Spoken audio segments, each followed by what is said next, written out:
नमस्कार मित्रों, मैं सौरभ सिंह रुद्र यूट्यूब चैनल में देश और विदेश की सुर्खियों को सबसे सटीक और आसान भाषा में बतलाने के लिए आप सभी का स्वागत करता हूं। आज के सुर्खियों में हम जानेंगे इंटरनेशनल न्यूज के बारे में, जो ईरान और इजराइल के बीच कभी भी किसी भी क्षण युद्ध, महाभयानक युद्ध होने की संभावना बन गई है।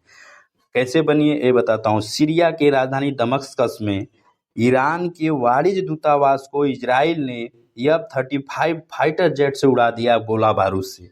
अब सोचिए, किसी देश के दूतावास को उड़ा दिया गया तो वह देश पर क्या बीती होगी। इसकी कहानी तो आपको आसान भाषा में बताएंगे और साथ में ये भी बताएंगे कि ईरान और इजराइल कैसे एक जानी दुश्मन बने। इसकी भी बड़ी इंटरेस्टिंग कहानी है, ये भी बताएंगे। आप ऐसे अपडेट पाने के लिए आप हमारे चैनल को लाइक, कमेंट और सब्सक्राइब कर ही लीजिएगा। चलिए, आप सुर्खियां बताते हैं आपको क्या हुई थी। सभी इंडिया के हमारे देश में और विदेश में हर जगह सुर्खियां बनती है। 1 अप्रैल के दिन सीरिया की राजधानी जो है दमस्कस, उसमें ईरान के वाणिज्य दूतावास को इजराइल ने उड़ा दिया और उसमें ईरान के जो टॉप ऑफिसर लेवल के होते हैं, 2 ब्रिगेडियर लेवल का ऑफिसर हैं, ब्रिगेडियर जनरल लेवल का ऑफिसर है, और 7 ईरानी नागरिक को मार गिराया। इस पर तो भाई ईरान के तरफ से तुरंत गुस्सा निकला और तुरंत निकलते ही उसने बताया, इसका जवाब हम मुंह तोड़ देंगे और कभी भी इजराइल के ऊपर हमला होगा। और इसके बीच उन्होंने साफ शब्दों में चेतावनी दी कि अमेरिका इसके बीच में ना आए, यूएस इसके बीच में ना आए, नहीं तो इसको बहुत बड़ा खमियाजा भोगना पड़ेगा। ये सीधा एक तौर से आपको बता देंगे, किसी भी देश के दूतावास पर अगर हमला किया जाता है तो आप समझ लीजिए कि उस देश के ऊपर हमला किया गया है। यह एक प्रकार से एक संगठन में बताया गया है। तो अब इनके दूतावास को उड़ाना, वाणिज्य दूतावास को उड़ाना और ईरान को सीधा चुनौती देना, और इसके बीच में आपको मैं इनकी बेसिक चीज़ समझा लेते हैं। तो अब तक का अपडेट हो गया। अब बेसिक चीज़ समझिए कि जो सारे मुस्लिम देश में 2 नेता उभर दो देश ऐसे हैं जो कंट्री उभर के आए, जो एक शिया समुदाय को लेकर ईरान चलता है और सुन्नी समुदाय को लेकर वही सऊदी अरब वाले भैया जी चलते हैं। इन दोनों के बीच में क्या होता है, पहले बड़ी लड़ाई और झगड़ा होते थे, लेकिन जब से इजराइल बीच में एंट्री किया, इनकी झगड़ा दोस्ती में बदल गई। कैसे? कि अब फिलिस्तीन आपको पता है, गाजा वाला क्षेत्र, पहले इजराइल घुसा, धीरे घुसते सबको खा गया और थोड़ा बचा फिलिस्तीन, और इसको लेकर दोनों आपस में दोस्ती कर ले और फिर उनको समझ में आया कि नहीं, इजराइल मेरा सबसे बड़ा दुश्मन है। और इसी को चलकर आपको एक मन में प्रश्न बनेगी कि सीरिया में जाकर ये क्या कर रहे थे। सीरिया में जाने के लिए आपको एक चीज, इनके पीछे इतिहास जानना पड़ेगा।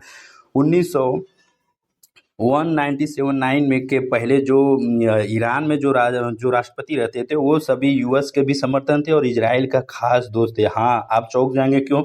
हाँ, पहले थे 1979 के पहले जब ये थे तो इनका दोस्ती अमेरिका से भी होती थी और इजराइल से भी दोस्ती थी। लेकिन उसमें यहाँ के जो धर्म गुरु हैं, एक धर्म क्रांति चलाया गया कहाँ पर, ईरान में, और धर्म युद्ध चलाया गया और वहाँ बताया गया हमारे धर्म के अनुसार शासन चलेगी और कुरान के हिसाब से हमारा शासन चलेगा। यहाँ का पहनावा ओढ़ामा, जो आधुनिकीकरण, उसको खत्म कर दिया गया। उसके बाद वहाँ पर निकल के जो वहाँ के राष्ट्रपति होते हैं, प्रधानमंत्री होते हैं, इनके ऊपर एक धर्म गुरु होते हैं। कहाँ पर? ईरान के ऊपर। वो जो पारित करेंगे वो नियम माना जाएगा पूरा देश में, और वो जो बोलेंगे तो वो शिया समुदाय के लिए, जैसे आप शिया, ये जो सीरिया है, शिया समुदाय का वहाँ पर शासन है। वो हर तरह से शिया समुदाय को हेल्प करना पूरे वर्ल्ड में, और उनका नेता बनने का मतलब उनको सहायता देना। जहाँ सरकार बने वहाँ सरकार बनाया जाएगा वहाँ। इसी प्रकार इनके जो धर्मगुरु की एक अलग से सेना बनाई गई और उन सेना को बोलते थे ईरानी रेगुलेशनी गार्ड बोलते थे। उसे कुदस का एक फोर्स के नाम से जाना जाता था। आपको इसी घटनाक्रम में आपको बता दें कि ये क्या कर रहे थे कि वहाँ पर जाकर अपने बाहर सभी देश में, जैसे इराक हो गया, ईरान हो गया, यमन हो गया, सारे देश में शिया समुदाय देश है जहाँ पर, वहाँ पर उनकी सुरक्षा करना, उनको एक प्रकार से इनका जो ये IRE है, जो ईरानी रेगुलेशन गार्ड का फोर्स है, इनके द्वारा उनको सपोर्ट देना, सभी एक प्राइवेट फोर्स की तरह इन्होंने इनके धर्मगुरु रखते थे। तो उन्होंने क्या किया कि जो ईरान में, जो आपको एक घटनाक्रम और बता रहा हूँ कि ये जो आपको सुने होंगे कि जनरल सुलेमानी मारा गया। तो जनरल सुलेमानी क्या थे? टॉप लेवल के जो धर्मगुरु थे, उनके नीचे का दाहिना हाथ थे, वो एक प्राइवेट फोर्स बनाए तो उनका जनरल मारा जाए। तो बहुत बड़ी चीज़, जैसे हमारे यहाँ जनरल होते हैं, बहुत बड़े पद होते हैं, आर्मी नेवी किसी का, तो उनका भी एक पद था। उसे कहाँ मारा गया? इराक में। इराक में क्यों? ये बाहर जाके शिया समुदाय के जो देश कंट्री है, उनको सुविधा और उनको आसान से सरकार बनाने में उनका मदद करते थे। कौन से? कुदस फोर्स की तरह से।